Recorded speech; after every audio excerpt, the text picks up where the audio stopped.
Louvado seja nosso Senhor Jesus Cristo, para sempre seja louvado. Ao Senhor nosso Deus, honra, glória, louvor e adoração pelos séculos dos séculos. Sejam bem-vindos a mais esse encontro, a mais esse dia, a mais a experiência desta promessa do Senhor. Iniciemos com muita fé, esperança e confiança. Pelo sinal da Santa Cruz, livra-nos Deus, nosso Senhor, dos males e inimigos, em nome do Pai, do Filho e do Espírito Santo. Amém. Rezemos. Vinde, Espírito Santo, vinde por meio do Imaculado Coração da Virgem Maria, filha predileta de Deus Pai, mãe de Deus Filho, e vossa amadíssima esposa. Amém. O Senhor coopera conosco. O Senhor, Ele é presente nas nossas vidas. O Senhor não dá para a gente uma missão e nos abandona. O Senhor, quando nos chama, quando nos envia, a mão poderosa do Senhor está sobre nós, sobre a nossa missão, sobre a nossa vida, e Ele coopera conosco por meio da sua graça. Lembrando que o casamento é uma missão. Lembrando que ser pai é uma missão. Lembrando que ser evangelizador, pregador, ter alguma função na igreja é uma missão. Lembrando então que a mão do Senhor coopera. Lembrando então que a presença do Senhor está para cumprir a vontade dele, para cumprir a obra dele. Somos instrumentos de amor nas mãos de um Deus que é amor para o cumprimento de sua obra. Santa Teresinha do Menino Jesus diz que nós somos co-salvadores, que nós somos co-salvadores das almas espalhadas no mundo inteiro, na grande empresa de salvação do mundo, que é a empresa de nosso Senhor Jesus Cristo. Muito bonito isso, né? Deus, pelo batismo, nos faz participantes da sua grande empresa de salvação de almas. Ele salva a nós mesmos e nos coloca como instrumentos de amor, nos coloca como arautos, mensageiros, testemunhas vivas do seu amor para a salvação das almas no mundo inteiro. Isso é muito bonito.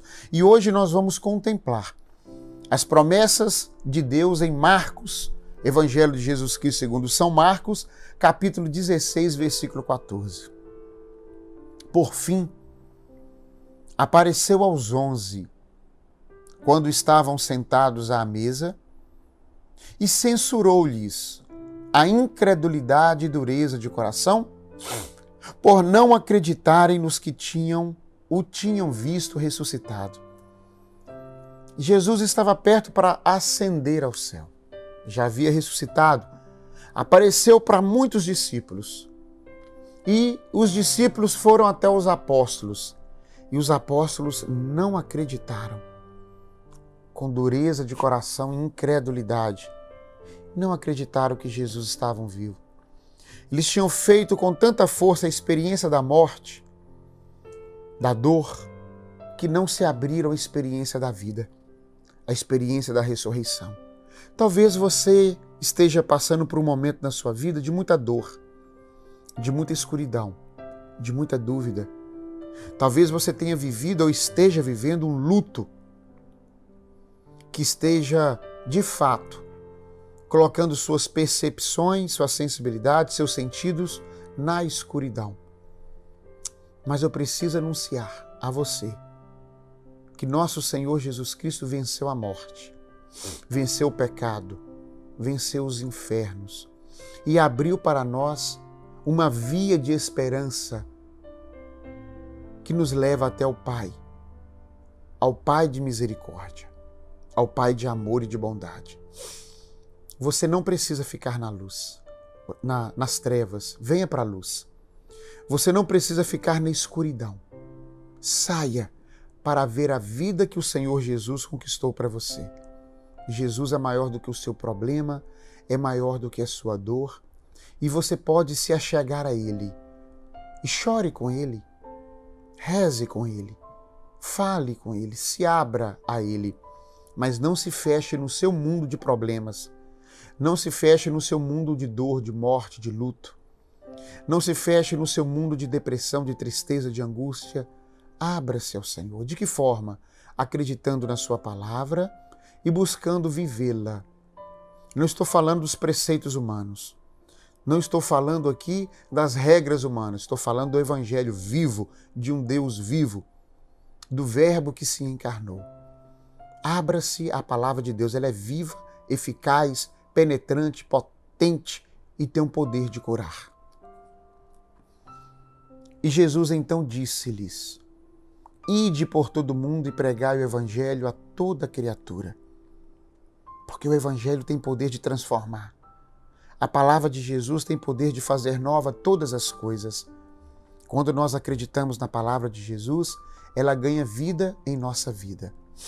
Quando a gente não acredita, ela é um grande livro de textos, de poemas lindos, como qualquer outro livro de qualquer outra religião.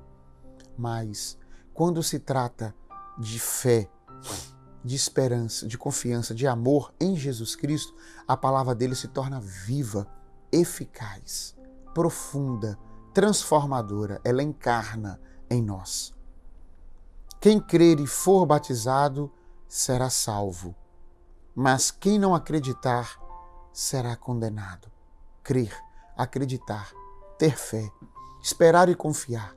Tudo isso está ligado. E tudo isso eu e você somos capazes de viver, porque Deus nos tornou capazes de crer. Deus nos tornou capazes de acreditar, capazes de ter fé. Somos capazes. É um ato da nossa vontade. É um ato de decisão, porque o dom já está em nós. A graça já está em nós. Use, creia, acredite, espere no Senhor. Você não vai ser confundido. E olha que lindo.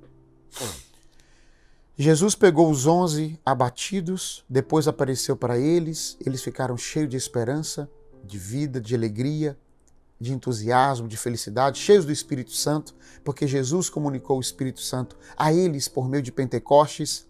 Já havia comunicado antes, mas por meio de Pentecostes aconteceu um grande derramamento do Espírito Santo. Enviou eles para pregar o Evangelho, mas eles não estavam sozinhos. Olha que bonito. A palavra do Senhor, a promessa do Senhor, o cumprimento da promessa do Senhor acompanhou e acompanha até hoje aqueles que pregam, que evangelizam. Estes milagres acompanharão os que creem. Expulsarão demônios. Tem gente que não acredita na existência do demônio. Ora, pois a igreja ensina isso. O demônio existe, ele é uma pessoa. Ele é um espírito imundo. Lúcifer, que era anjo de luz, por escolha própria, se tornou demônio, Satanás. Se tornou um mal. Ele quis, ele não quer voltar, ele não quer ser de Deus.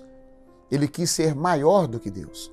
Então o orgulho, a inveja, tomou conta do espírito puríssimo que era Lúcifer e ele se tornou então um demônio. É claro que o demônio existe. E por detrás de todos os males, o demônio está, de alguma forma. Então ele é o inimigo de Deus e também é o nosso inimigo. Deus, por meio do Espírito Santo, nos incita às virtudes, né? Nos dá as virtudes, nos chama à santidade. O demônio, por sua vez, nos chama à perversão através dos vícios. O demônio quer perverter. Nosso Senhor Jesus Cristo nos chama a converter a Ele. Nosso Senhor Jesus Cristo nos comunica uma vida de virtude, de força do alto. E o demônio quer os vícios, o prazer pelo prazer. Então, por detrás dos pecados e por detrás de todo mal, existe sim, de alguma forma, uma ação do mal. Seja direta ou seja indireta. Atrás da guerra, claro que está o demônio. Atrás de uma injustiça política, é claro que está o demônio. Atrás de uma ideologia do mal, claro que está a ação do demônio. Por detrás dos nossos pecados está a nossa fraqueza? Tá, mas quem incita as nossas fraquezas, claro que é o tentador por excelência, né? É o assassino por excelência, é o demônio. Falarão novas línguas. Há pessoas que não acreditam no dom de línguas, de orar em línguas, e o dom de falar em línguas, são coisas distintas, né? Uma coisa é orar em línguas, é um carisma. Falar em línguas é outro carisma, conforme 1 Coríntios capítulo 13 e outros trechos bíblicos. A igreja, em momento algum, ela diz que os carismas não existem. Muitos santos oraram em línguas, muitos papas oraram em línguas, muitos padres até hoje oram em línguas, bispos oram em línguas. É uma oração que sai da alma, é um dom que Deus dá. Serve para edificação pessoal, não serve para aparecer ou para se mostrar. Orar em línguas é um carisma que ele, do Espírito Santo, para edificar a alma de quem ora em línguas. Agora, falar em línguas exige interpretação. Orar em línguas não exige interpretação, porque ele é pessoal. É a minha alma com o Espírito Santo. Falar em línguas é uma profecia. É Deus que fala por meio do servo dele, por meio de um profeta, numa língua estranha para manifestação do seu poder, e acontece no meio da assembleia uma interpretação daquilo que se fala. Eu já vi isso dezenas, centenas de vezes. É um carisma maravilhoso. E se Deus coloca aqui em Marcos capítulo 16 e 17, porque de alguma forma é importante. Se é importante, não podemos negligenciar. Então, se até hoje você criticou, pare de criticar, porque você está correndo o risco de criticar a uma ação do Espírito Santo. Manusearão serpentes, e se beberem algum veneno mortal, não lhes fará mal. É a promessa de Deus que acompanha os milagres de Deus, a graça de Deus, a cooperação de Deus que acompanha aqueles que pregam, aqueles que evangelizam. Eu me recordo, há muitos anos atrás, a minha mãe era diretora escolar na cidade de Alto Santa Helena e eu fui convidado pela igreja local, junto com a minha equipe na época, Grupo de Oração Espírito Santo do Vila Isa, para fazermos um dia de evangelização. E nós fomos então de um veículo que nos conduziu, éramos umas 14 pessoas, e eu lembro que a minha mãe estava muito preocupada porque um macumbeiro daquela cidade falou que nós não iríamos chegar lá para atrapalhar a obra dele, que ia acontecer alguma coisa, que ele estava fazendo trabalhos e que ia acontecer acidente, enfim, tentando nos pegar pelo medo, porque nós não acreditamos em nada disso. Minha mãe ficou super preocupada, eu falei, calma, mãe, vai dar certo. Calma, nós estamos com Deus, quem tem Deus tem tudo. Fomos, pregamos, anunciamos, evangelizamos, Deus agiu e voltamos e estamos aqui até hoje. Isso deve ter uns 30 anos que aconteceu. Então a gente não tem que ter medo do mal, porque o bem supera em absolutamente tudo o mal, né? Temos que cuidar em estar em comunhão com Deus, ok? Depois que o Senhor Jesus lhes falou, foi levado ao céu e está sentado à direita de Deus. Aí houve a ascensão, né? Jesus subiu aos céus. Os discípulos partiram e pregaram por toda parte, conforme o Senhor havia ordenado. O último versículo. E o Senhor cooperava com eles e confirmava a sua palavra com os milagres que acompanhavam. Palavra do Senhor, palavra da salvação. Glória a vós, Senhor, que bênção. Gente, a palavra do Senhor acontece. A palavra do Senhor manifesta quando nós acreditamos. Vamos orar? Senhor Jesus Cristo, Filho de Deus, bendito seja o seu nome para sempre. Ao Senhor toda honra, toda glória, todo louvor e adoração. Nós acreditamos no seu nome e na sua palavra. Nós acreditamos no Senhor e no seu poder. Envia sobre a nossa família, sobre os nossos filhos e cônjuges, sobre os nossos pais, irmãos, parentes e amigos, sobre aqueles que trabalham conosco. Envia, Senhor, o seu Espírito Santo. Batiza-nos com o Espírito Santo. Dai-nos o dom de evangelizar, o dom de pregar, mas principalmente o dom de testemunhar em nossa vida a sua palavra. Enche-nos dos carismas para servirmos os nossos irmãos, a vossa igreja, a fim de que o seu Espírito Santo haja com liberdade através de nós. É o que pedimos em nome de Jesus. Amém. Até amanhã, se Deus quiser. Que desça sobre nós a bênção do Deus Todo-Poderoso, Pai, Filho e Espírito Santo. Amém. São Miguel Arcanjo, rogai por nós. Amém.